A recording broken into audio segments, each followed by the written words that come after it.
അതിലേക്കുള്ളൊരു യാത്ര മാത്രമാണ് ജീവിതം. അതിനപ്പുറത്തെ ജീവിതം ഒരു അർത്ഥവും ഞാൻ മനസ്സിലാക്കുന്നില്ല. നമ്മളെ ശരിയിലേക്ക് എത്തിപ്പെടാൻ നമ്മൾ ശ്രമിക്കുന്നു. പരാജയപ്പെടാം, വിജയിക്കാം, ഇത് രണ്ടും ആകാം. അങ്ങനെയല്ലേ? അല്ലാതെ പറയാൻ പറ്റും. ഇനി ഞാൻ കഥ പറയാൻ പോവുക. കടൽ പതിവിലധികം ശാന്തമായിരുന്നു. ഇതിനു മുമ്പ് ഇതുപോലൊരു കടൽ, ശാന്തമായ കടൽ ഞാൻ കണ്ടിട്ടില്ല. ഞാൻ ഏകനായി കടപ്പുറത്തൂടെ നടക്കുകയായിരുന്നു.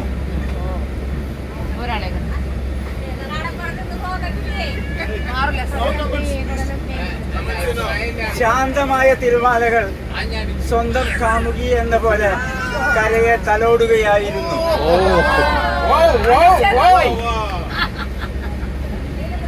അതിന്റെ ആലസ്യത്തിൽ കരയും കടലും ഒരുപോലെ ആ അനുഭവം അനുഭവിക്കുകയായിരുന്നു. അതിന്റെ മാറിലൂടെ കരയുടെ കടലിന്റെയും സമീപത്തിലൂടെ ഞാൻ ഒരുപക്ഷെ എൻ്റെ ശാന്തമായ മനസ്സുമായി ഏകനായി നടക്കുന്നു. എൻ്റെ കാലടികൾ കടലിന്റെ ആ തീരത്തിൽ പതിഞ്ഞിരുന്നില്ല. കാരണം തിരയുടെ ചുംബനത്തിൽ തീരം അത്രമാത്രം ശാന്തമായിരുന്നു. അറിയാതെ ഞാൻ കടലിന്റെ അഗാധതയിലേക്ക്, അറ്റങ്ങളിലേക്ക്, ആഴങ്ങളിലേക്ക് നോക്കി. ചുവന്നു തുടുത്ത മുഖവുമായി സൂര്യൻ എന്തോ നഷ്ടബോധത്തോടെ കടലിൽ താഴാൻ പോകുകയായിരുന്നു. സായാഹ്നം എന്നെ പൂർവ്വകാലങ്ങളിലേക്ക്, എൻ്റെ പിൻകാല ചരിത്രത്തിലേക്ക് എൻ്റെ മനസ്സിനെ കൊണ്ടെത്തിച്ചു. ഞാൻ അസ്വസ്ഥനായി തുടങ്ങുന്ന ആ സാഹചര്യത്തിൽ വീണ്ടും എൻ്റെ കാലടികൾ മുന്നോട്ട് നീങ്ങി. കഴിഞ്ഞില്ല. എൻ്റെ ഏകാന്തത എന്നിൽ നിന്നും വിട്ടുപോയി. ഞാൻ അസ്വസ്ഥനായി. എനിക്കറിയില്ല എന്താ അതിൻ്റെ കാരണം. ഞാൻ പിന്നെയും ചിന്തിച്ചു, ഞാൻ എവിടേക്കാണ് പോയിക്കൊണ്ടിരിക്കുന്നത്? എൻ്റെ മനസ്സ് എവിടേക്കാണ് പോകുന്നത്? ഈ യാത്ര എങ്ങോട്ടാണ്? വീണ്ടും പഴയ കാലത്തിലേക്ക് ഞാൻ തിരിച്ചു പോകുകയാണോ?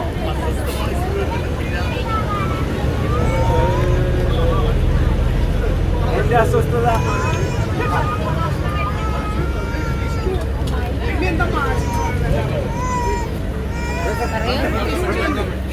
എൻ്റെ മനസ്സിനെ എൻ്റെ നിയന്ത്രണത്തിൽ നിന്നും മനസ്സ് വളരെയധികം ദൂരത്തിലായി. അവിചാരിതമെന്നോണം ഒരു ചെറിയ കളിപ്പന്ത് എൻ്റെ കാലിൽ വന്ന് തട്ടി. ഞാൻ വല്ലാതായി. ഞാൻ നോക്കി, ആ പന്ത് ഞാൻ എടുത്തു. അപ്പോഴാണ് ഒരു 3 വയസ്സുകാരൻ കൊച്ചുകുട്ടി ഓടി വരുന്നത്. ഞാൻ ആ പന്തെടുത്തു. ആ കുഞ്ഞു കവിളിൽ ഞാനൊന്ന് തലോടി. എന്തില് ഞാൻ ഉണർന്നതായി അപ്പോൾ എനിക്ക് മനസ്സിലായി.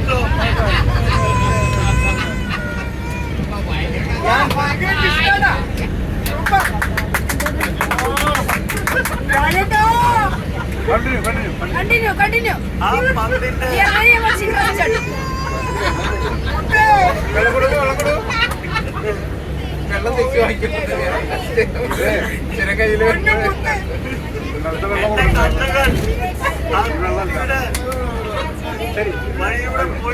എവിടെ പോയി?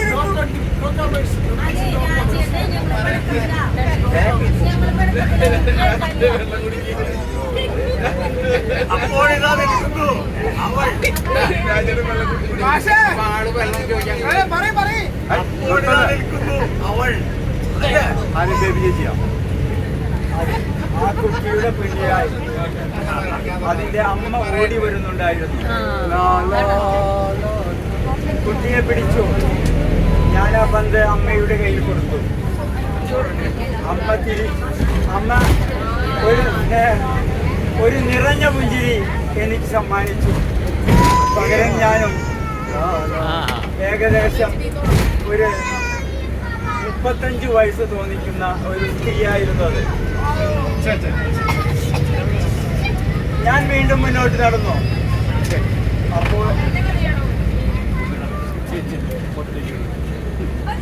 ഒരു ഏകദേശം ഒരു 2 നിമിഷങ്ങൾക്ക് ശേഷം പുറയിൽ നിന്ന് എന്നെ വിളിച്ചു. ജയനല്ലേ?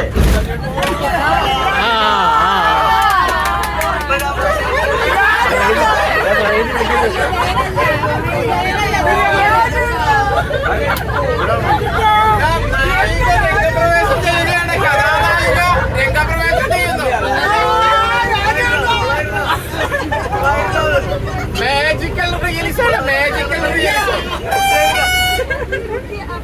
ഞാൻ കണ്ണൂര് പാർത്ത് രണ്ടാമത്തെ വിളി അങ്ങനെയല്ല ആയിരുന്നില്ല. ജയൻ അങ്കിളല്ലേ എന്നാണ് വിളിച്ചത്. രണ്ടാമതെന്നെ വിളിച്ചത് ജയൻ അങ്കിളല്ലേ എന്ന്. ജയൻ എന്നല്ല വിളിച്ചത്, രണ്ടാമത് ജയൻ അങ്കിൾ എന്നാണ് വിളിച്ചത്.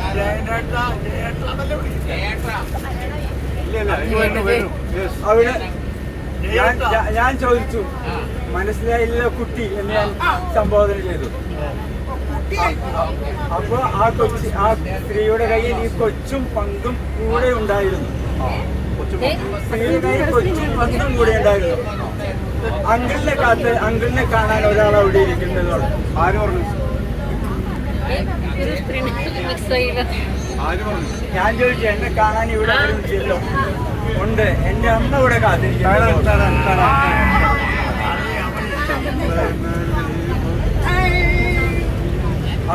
ഞാൻ അമ്മയോ? ഞാൻ അങ്ങനെ തന്നെ ചോദിച്ചു, അമ്മയോ?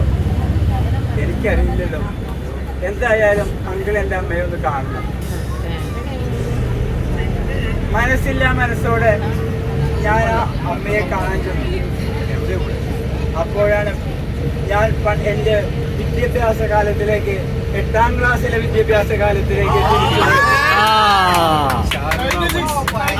കണ്ണാരക്കണ്ണാവാ പൂവാല ചങ്ങാത്തം കൂടാൻ വാ.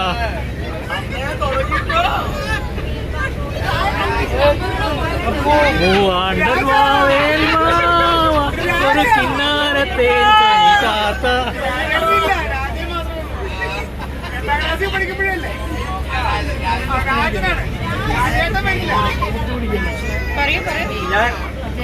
ഞാൻ അറിയാതെ തന്നെ ഞാൻ അവിടെ എത്തിച്ചേർന്നു. ഇങ്ങനെയെങ്കിലും രാജനെ ഒന്ന് കാണാൻ കഴിയുമല്ലോ. അല്ലെ, രാജനല്ല, ജയനെ ഒന്ന് കാണാൻ കഴിയുന്നത്. മാജിക്കൽ റിയലിസത്തിൽ ബോധധാര സമ്പ്രദായം കൂടി കൂട്ടിക്കലർത്തിയിട്ടുണ്ട്.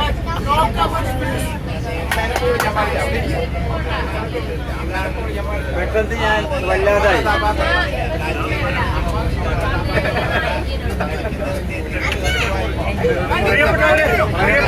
ഒരു കാര്യം പറയാനുണ്ട്. ഈ കഥയുടെ ആദ്യ ഭാഗം രാജേട്ടൻ കന്യാകുമാരി ടൂറിൽ പറഞ്ഞു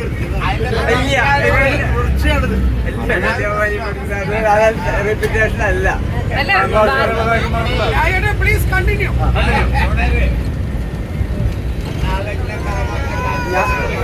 ഞങ്ങൾ സംസാരിച്ചു, പരിചയപ്പെട്ടു, ഓർമ്മ വന്നു. പഴയ കാലത്തിലേക്ക് ഓർമ്മ തിരിച്ചുപോയി. ഈ മകൾക്ക്